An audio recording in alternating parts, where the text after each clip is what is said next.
I get the impression that the Lord is tired being a spectator in people's lives and wants to be a participant. He wants in on the action. He wants to lead the thing, in fact. Jesus wants to be Lord in all that implies. Lord is master. The master is the one who calls the shots. He's the one that says the way it's supposed to be.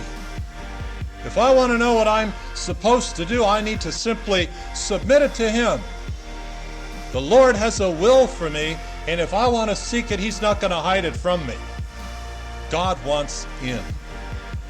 The heresy of the modern age, the great modernist heresy that somehow somebody has sold us, is that God is asleep. He's not asleep.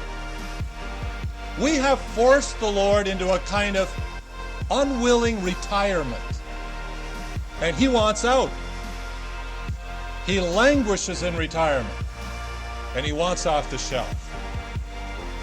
But being polite in the extreme, He does not force His way into our lives. He wants us to invite Him. And when we do that, when we open up our lives and our hearts and tell the Lord, give the Lord permission, really, to do with us what He wants, then we see what He does.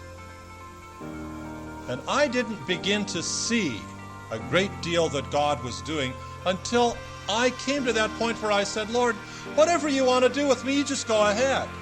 I think before that I had assumed I knew what He wanted to do. Basically, I figured He wanted to rely on me a lot. He kind of had confided the church to me and to you, and it was up to us to make the best of it, to try to be wise, to try to be strong, to try to have perspective, to try to be smart. I figured that's the way it was. And I didn't begin to see Him do a great deal until I surrendered all that and said, Lord, I'm not in charge of this thing. Like, you're the boss. You take over.